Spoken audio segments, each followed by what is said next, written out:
A live look this morning for you over the White House. It is a stormy start to the day here in the nation's capital. Later today, the president's going to be hosting the president of Turkey. This visit is going to be the Turkish president's first visit to the White House since 2019. At the center of the visit will be talks around U.S. advanced fighter jets, and Turkey is looking to get more of them. During Trump's first visit and first term, he cut off sales of these jets to Turkey after Turkey purchased an air defense system from Russia. The U.S. feared all along those air defense systems could be used by Russia to gather intelligence on the United States and the fighter jets specifically. The president of Turkey has maintained it will protect all the sensitive information about those aircraft, and Turkey's already paid more than $1 billion for the jets. Meanwhile, earlier this week, Turkish leaders were with the president. They met, and also the president met with Arab nation leaders. All sides talked about ways to end the war between Gaza and Israel and bringing peace to that region. President, there was another shooting at an ICE facility in Texas yesterday. Terrible. Detainees were killed. The FBI director posted on social media bullets that were engraved with the message anti-ICE. Right. He just posted another thing on social media saying they recovered a handwritten note from the subject that read, "Hopefully this will give ICE agents real terror to think, is there a sniper with AP rounds on that roof?" Who do you hold responsible for the uptick in left-wing violence in the country? Radical left rhetoric.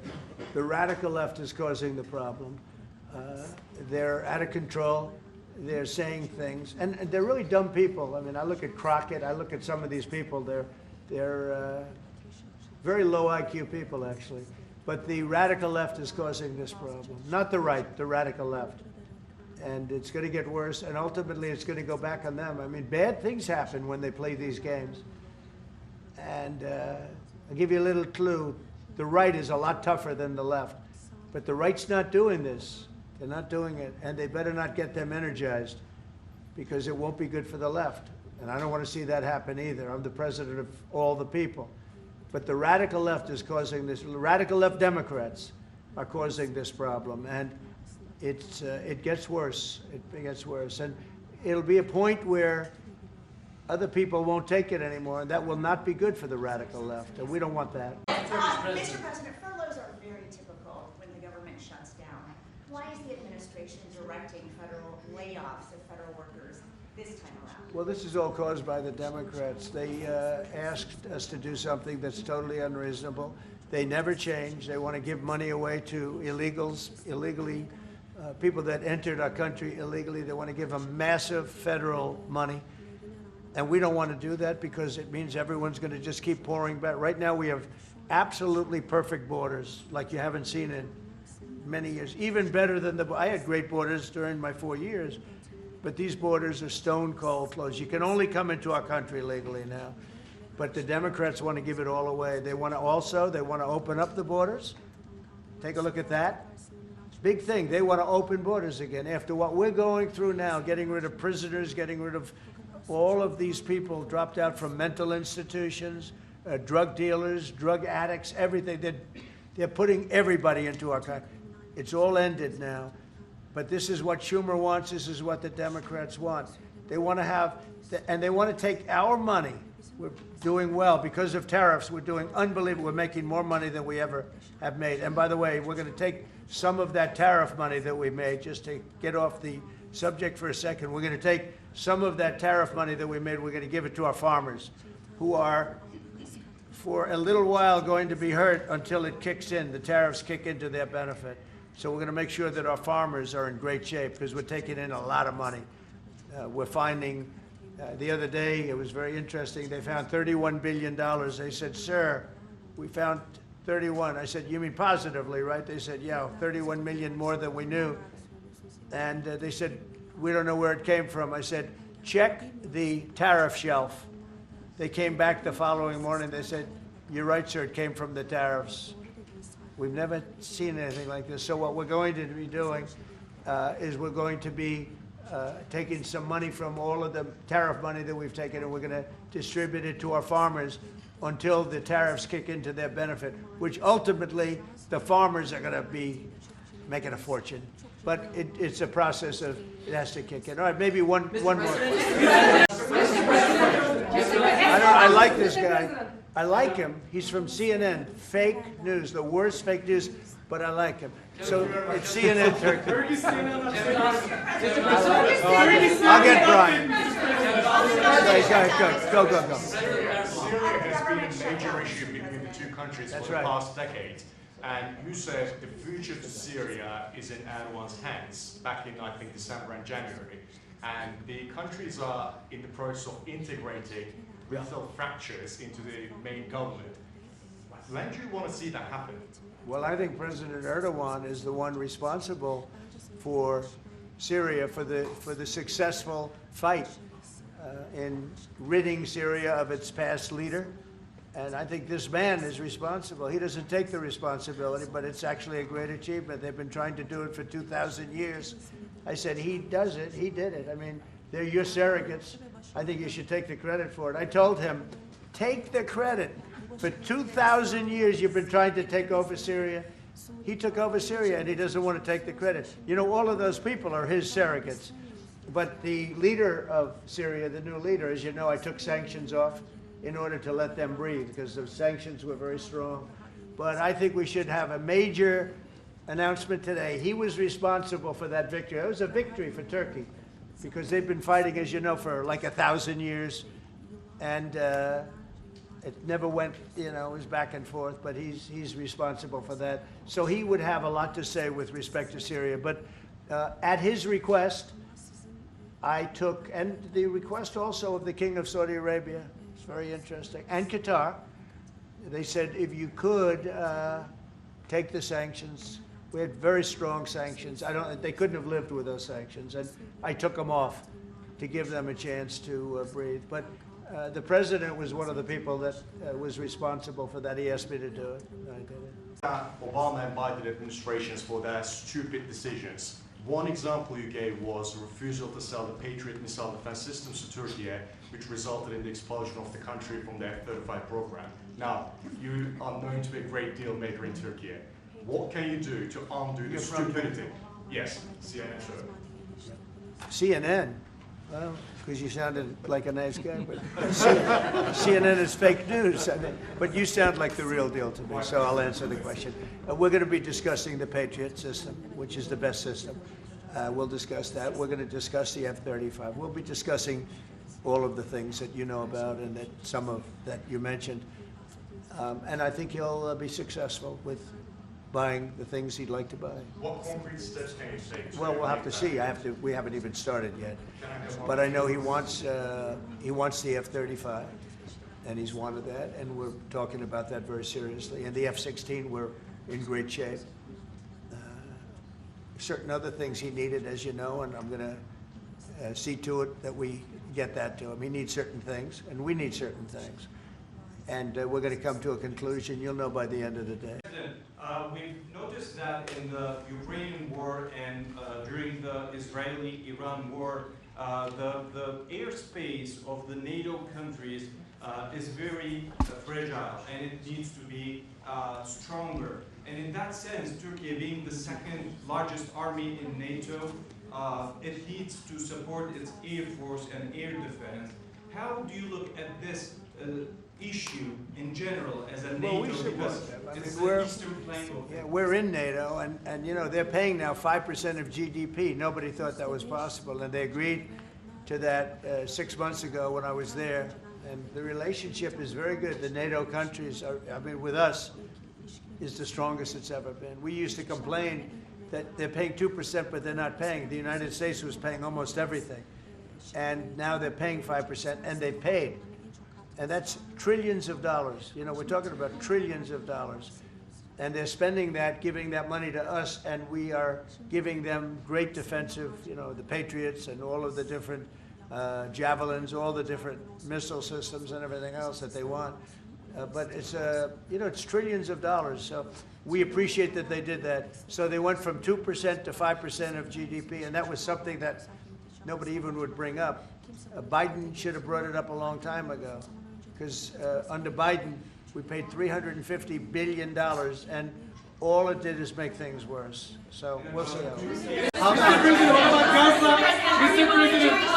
Sanctions on Russia, even if not all NATO countries stop purchasing Russian oil?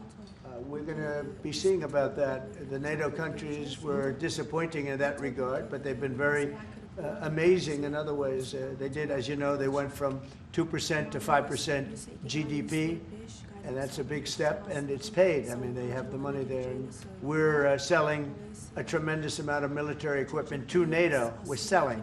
We're not giving like Biden did. We're selling it to NATO, and it's a lot. They're buying a lot, and I assume they're giving it to Ukraine. They could buy it for other reasons too, but I assume they're giving most of it to Ukraine. But they're buying highly sophisticated weaponry, and they're paying for it full price. And that's how we're involved. Biden gave $350 billion. Look, this war would have never started if I were president. If I were president, this war would never be happened. Would have never happened. Yeah. Öncelikle bu ziyaretimizi Birleşmiş Milletler Genel Kurulu'yla iç içe olan bir dönemde gerçekleştirdiğimizden dolayı arkadaşlarımla beraber çok mutluyuz. Gerek Sayın Trump'ın birinci döneminde gerekse ikinci dönemde Türkiye-Amerika ilişkilerinde farklı bir süreci yaşıyoruz. Kendilerinin de az önce ifade ettiği gibi gerek F-35 konusu, gerek F-16 konusu, gerekse Halk Bankası'yla ilgili aramızdaki ilişkiler konusunu bugün etraflıca görüşme fırsatı bulacağımıza inanıyorum. Heybeliada okuluyla ilgili ise orada üzerimize ne düşerse biz onu zaten yapmaya hazırız. Dönünce de Sayın Bartolomeo'yla bu konuyu görüşme fırsatı bulacağım. First, Mr. President, I am very pleased that this visit actually coincides with the 80th UNGA. So I am very pleased to be here with my colleagues and friends. And as we have said, during the first term of your presidency and during your second term, we are able to carry Turkey and U.S. relations to a much different level and process. And as you've said, we have an opportunity here today to be able to discuss some of the issues regarding the F-35, the F-16, and also the Halkbank case, and we will have an opportunity to thoroughly discuss them. And based on what you have mentioned regarding the Heybeliada school, we are ready to do whatever we can that falls on our part, and I will, when I get back, try to discuss this issue with the esteemed Mr. Bartholomos to discuss how we can move forward on that. Okay, very good. I would like to be able to do that. The Greek Orthodox Church was here, and they would really like to have some help. They need some help, and I said I'd mention it. We appreciate it. So this is a tough man. This is a guy who's highly opinionated. Usually I don't like opinionated people, but I always like this one. But he's a tough one, and he does an amazing job in his country. And we've had tremendous relationships, both having to do with war and having to do with trade. And I guess today we're talking about both. I'd like to have him stop buying any oil from Russia while Russia continues this rampage against Ukraine. And they've been fighting. They've lost millions of lives already. And for what? You know, for what? It's disgraceful. And I said yesterday, let it keep going because their economy is absolutely terrible right now. And I think it's a shame that they're doing that, killing a lot of people unnecessarily. 7,818 people were killed last week, mostly military people, their people, and Ukrainians. More Russians, actually, than Ukraine, a little bit more. But it's such a waste of human life, and so he ought to stop. Putin ought to stop. And with that, we'll get to a little bit of a discussion. We're going to make some great trade deals for both countries. We do a lot of business with Turkey. They build great products. They build beautiful, great products, really fantastic manufacturers. And we buy a lot from them, and they buy a lot from us. Same page, Mr. Erdogan, for Palestine, Israel? Well, I don't know his stance. I can't tell you about that. I just say that we want to get Gaza over with. I had a great meeting with the leaders of that area, of that region. Generally speaking, the Middle East. We had a great meeting the other day at UNGA, as you know, and I think we're close to getting some kind of a deal done. Yeah, we want to get the hostages back. I have to get the hostages back. We're the ones that got the hostages, all of them that we have now. But it looks like there are 20 living hostages and probably 38 or so dead hostages. Pretty sad. And the parents of those dead souls, those dead, mostly men, boys, in many cases like literally boys, they want those bodies back so badly, as much as though they were alive. And so we had a very good meeting with the representatives of the most powerful countries in the Middle East, and I think we're going to be close to a deal. How do you see a joint initiative with President Erdogan to bring the President of Russia, Putin, and President Zelensky to the negotiating table? Well, I can tell you that President Erdogan is very respected by both of them. Everybody respects Erdogan. They really respect Erdogan. I do. And I think he could have a big influence if he wants to. Right now, he's very neutral. He likes being neutral. So do I like being neutral. But he's somebody that, if he got involved, the best thing he could do is not buy oil and gas from Russia. If he did that, that would be probably the best thing. He knows Putin like I know Putin. I thought Putin, I settled, as you know, 7 wars, and it's probably more than that if you really want to know the real facts, but 7 wars, and I thought this would be among the easier ones to settle. But I'm very disappointed in Putin. And he's been fighting hard, he's been fighting long, and they lost millions, they lost like 1 million soldiers. And you know, with all of the heavy bombardment over the last 2 weeks, they've gained almost no land. Think of that. They've gained almost no land. And I'm not going to ever call anybody a paper tiger, but Russia spent millions and millions of dollars in bombs, missiles, ammunition, and lives, their lives. And they've gained virtually no land. I think it's time to stop. I really do. Mr. President. A few months ago, you met with Aliyev and Pashinyan. Can you follow up? So where? You met with Aliyev and Pashinyan, Azerbaijan President Aliyev and Pashinyan. Can you follow up on what you want to say about current process? No, I can't. I just. Mr. President.